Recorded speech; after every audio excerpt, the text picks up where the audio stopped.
오늘 본문 우리 이사야서 53장 우리 4절에서 6절 말씀을 중심으로 예수님의 고난과 당신의 회복이라는 제목으로 함께 은혜를 나누기를 원합니다. 우리 2023년도 고난주간 우리 넷째 날입니다. 예수님의 고난이 과연 우리의 삶에 어떤 영향을 미치고 있나요? 예수님의 고난 때문에 우리가 매 순간 회복되고 있는지 한번 말씀을 통해서 도전받는 시간 되면 좋겠습니다.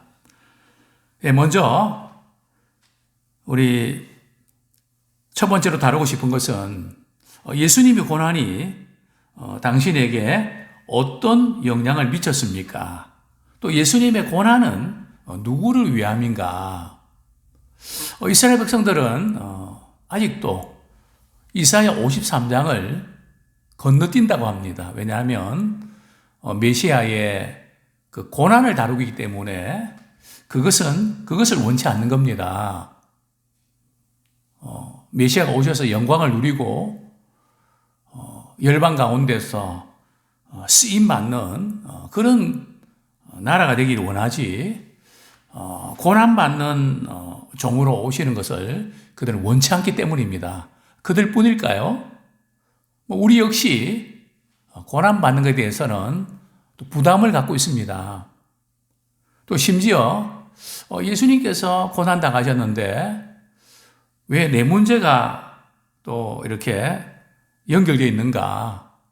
내가 잘못한 것은 내가 책임져야지 하는 그런 생각도 있는 것 같고요.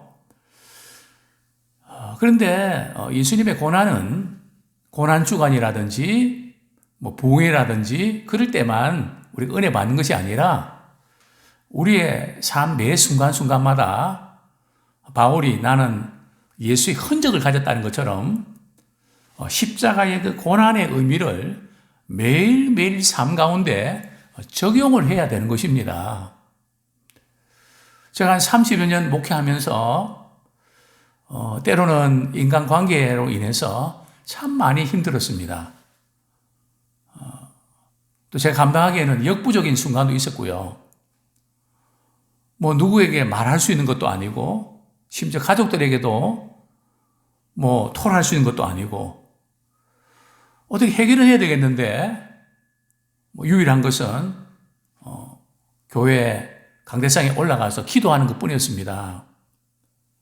그러면서 저는 예수님 이런 경우는 어떻게 해결해야 됩니까? 제가 이렇게 사람들로부터 오해도 받고 또 멸시도 받고 도저히 그게 아닌데 억울하고 이럴 때 예수님은 십자가 위에서 어떻게 하셨습니까? 예수님은 가룟 유다로부터 버림받고 또 베드로로부터 나는 당신을 모른다고 저주하고 맹세했던 또 다른 제자들은 다 뿔뿔이 흩어져 버리고 당시에 예수님의 도움을 받았던 군중들 가운데 예수님을 십자가에 못 박아서 소리 질렀던 또 심지어 십자가 위에서 하나님 왜 나를 버리셨습니까? 절규했던 그 주님의 심정은 어떠셨습니까? 근데 이상하게도 십자가에 못 박히신 그 주님의 심정을 말씀 속에서 떠올릴 때 제 마음 가운데 도저히 못 견디던 그런 모든 것들이 그만 풀어지는 참 신기했습니다. 저는 십자가의 고난은 모든 인간관계의 문제를 푸는 열쇠다. 그렇게 말씀을 드리고 싶습니다. 왜냐하면 예수님의 고난은 바로 우리 때문에 당하신 고난이기 때문에 그렇습니다. 자, 예수님의 고난이 우리에게 미친 영향이 뭘까요? 자, 먼저 이 원리를 좀 알았으면 좋겠습니다. 우리 로마서 5장 17절. 로마서 5장 17절. 같이 한번 읽겠습니다. 한 사람의 범죄로 말미암아 사망이 그 한 사람을 통하여 왕노릇하였은즉 더욱 은혜와 의의 선물을 넘치게 받는 자들은 의의 선물을, 우리 다시 읽겠습니다. 한 사람의 범죄로 말미암아 사망이 그 한 사람을 통하여 왕노릇하였은즉 더욱 은혜와 의의 선물을 넘치게 받는 자들은 한 분 예수 그리스도를 통하여 생명 안에서 왕노릇하리로다.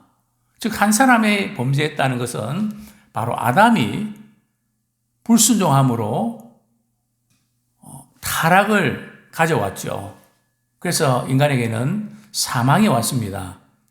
그러나 예수님께서 순종하심으로 우리를 의롭다 하시고 우리의 생명 가운데 왕노릇하게 됐죠. 자, 이것을 신학적으로는 대표의 원리라고 합니다. 아담이 범죄함으로 우리 인류는 죄가 유전되는, 모태에서부터 죄를 타고나는 그런 불행을 겪어야만 했습니다. 우리 입장에서 보면 되게 속상하기도 하고 억울하기도 합니다. 만약에 우리 하나님께서 우리를 구원해 주시는 그것이 없었다면 말입니다. 그러나 하나님께서는 예수 그리스도 그분을 보내주셔서 그분이 십자가에 못 박혀 죽으심으로 우리 그분을 믿으면 구원받는 새 생명을 얻는 놀라운 은혜를 주셨던 것입니다. 참 이 놀라운 우리의 죄와 이 십자가의 이 고난이 이제 연결되어 있는 것을 우리는 보게 되는데요. 자, 오늘 본문 다시 한번 돌아가겠습니다. 이사야 53장 우리 6절 말씀 우리 같이 한번 읽겠습니다. 우리는 다 양 같아서 그릇 행하여 각기 제 길로 갔거늘 여호와께서는 우리 모두의 죄악을 그에게 담당시키셨도다. 참 우리는 다 양 같았습니다. 양은 고집불통입니다. 순한 것 같지만 자기 기분대로 자기 생각대로 하려고 하는 경향이 너무 강합니다. 어쩌면 우리의 모습 아닐까요? 우리는 다 양 같아서 잘못된 길 갔습니다. 그런데 하나님께서는 우리 무리의 죄악을 그분께, 우리 예수님께 담당시키셨습니다. 참 어떻게 보면 말이 안 되는 그런 일이 일어난 거죠. 전도폭발에서 복음 제시할 때에 이런 예를 들곤 합니다. 여기에 작은 책이 있습니다. 이 책에는 선생님이 태어나면서부터 지금까지 잘했던 것, 또 부끄러웠던 것, 숨기고 싶은 것들, 그 모든 것이 낱낱이 기록되어 있습니다. 성경은 이 모든 죄가 언젠가는 낱낱이 공개되어야 된다고 합니다. 그런데 선생님은 어떤 기분이 들까요? 두렵죠. 소름 끼치는 일이죠. 그렇습니다. 그런데 예수님께서는 우리의 모든 죄악의 리스트를 그에게 담당시키셨습니다. 자, 그렇다면 우리의 모든 죄악이 어디로 옮겨지는 걸까요? 그렇습니다. 예수님께로 대신 옮겨졌습니다. 정말 옮겨졌습니까? 어떤 분들은 얼마는 예수님께 옮겨졌는데 얼마는 여전히 아직도 안 옮겨져 있는 그런 것 같습니다. 분명히 우리는 예수님께서 우리가 생각하기도 싫은 죄, 잘못했던 그 모든 죄를 다 십자가 위에서 담당하셨습니다. 자, 그런데 여기에 또 한 가지 문제가 있습니다. 분명히 그 사건을 알고 난 믿는데 이따금씩 자꾸 죄가 생각이 나서 다시 이렇게 죄의 문제에 죄의 종노릇을 하게 되는데 그건 왜 그렇습니까? 죄가 용서가 안 돼서 그런 걸까요? 왜 죄가 생각나는 걸까요? 그게 정상일까요? 비정상일까요? 어떻게 생각하십니까?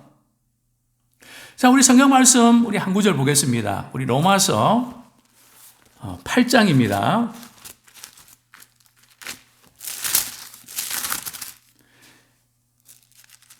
로마서 우리 8장 33절, 34절 같이 읽겠습니다. 시작. 누가 능히 하나님께서 택하신 자들을 고발하리요? 의롭다 하신 이는 하나님이시니 누가 정죄하리요? 죽으실 뿐 아니라 다시 살아나신 이는 그리스도 예수시니 그는 하나님 우편에 계신 자요 우리를 위하여 간구하는 자시니라. 누가 능히 하나님의 택하신 자들을 고발하리요? 사단은 우리로 하여금 우리가 잘못한 것 생각나게 하고 그것을 가지고 자꾸 우리를 끌어내리려고 합니다. 죄영산 받음에 대한 확신을 흔들어 놓으려고 합니다. 자, 이렇게 제가 생각날 때 어떻게 될까요? 그때마다 우리는 이 말씀 선포해야 됩니다. 누가 나를 고발하리요? 의롭다 하신 이는 하나님이시니 누가 정죄하리요? 마귀가 우리를 정죄할 때에 우리는 이렇게 반응해야 됩니다. 말씀을 선포해야 됩니다. 맞아. 내가 과거에 그렇게 잘못했어. 그러나 예수님이 나를 위해 십자가 지심으로 내 죄가 깨끗하게 용서함 받았어. 끝난 거라고. 우리를 그리스도의 사랑에서 끊을 자가 아무도 없어. 자, 저는 두 번째로 이렇게 도전하고 싶습니다. 예수님의 고난이 당신을 회복시켜 주십니다. 다시 우리 이사야 53장 본문으로 돌아갑니다. 53장 우리 4절 5절 우리 같이 한번 읽겠습니다. 시작.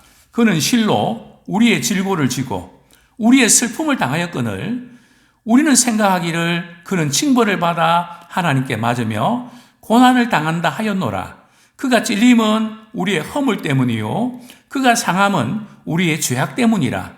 그가 징계를 받음으로 우리는 평화를 누리고 그가 채찍에 맞음으로 우리는 나음을 받았도다.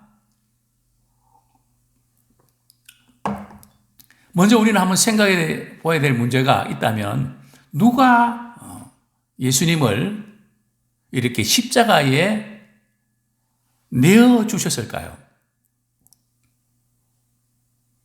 빌라도 총독일까요? 로마 군병들일까요? 둘러선 무리들일까요? 당시의 종교적 지도자들일까요? 아니면 우리 때문일까요? 누가 예수님을 십자가에 내어주셨을까요? 자, 우리 성경 말씀, 우리 이사야 53장 10절 말씀 같이 읽겠습니다. 여호와께서 그에게 상함을 받게 하시기를 원하사 질고를 당하게 하셨은즉, 즉 하나님께서 우리를 죄로부터 구원하시기 위해서 예수님을 십자가에 내어주셔서 상하게 하셨던 겁니다.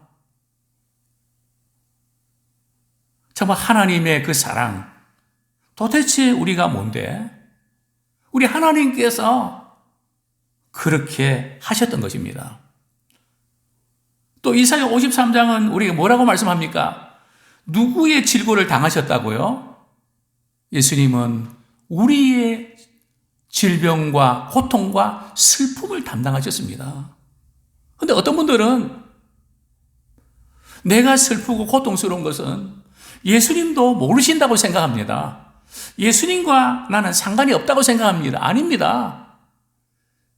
예수님이 십자가 지신 것은 우리의 질고를 당하신 것입니다. 우리의 질병과 고통을 담당하신 것입니다. 우리의 슬픔을 담당하신 것입니다. 또 누구의 허물을 당하셨을까요? 5절 보면 그가 찔림은 우리의 허물 때문이요.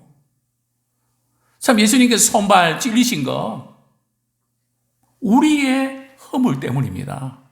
우리의 부족함과 우리의 잘못된 거, 그것 때문에 우리는 많이 힘들어합니다. 그러나 주님 말씀하십니다. 너희의 허물 때문에 내가 찔렸다. 또 예수님은 무엇 때문에 상하셨습니까?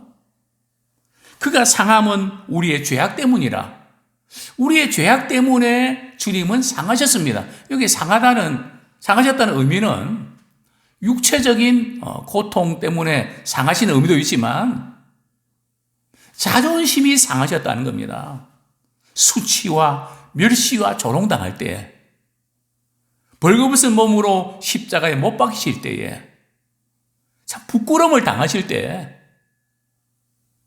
자존심이 상하는, 참 우리 역시 그럴 때가 있습니다. 그럴 때마다 바로 주님이 십자가에서 상하심은 우리의 죄악 때문이다. 또 성경은 말씀합니다. 그가 징계를 받음으로, 십자가의 처형을 받음으로 우리는 평화를 누리고, 그렇습니다.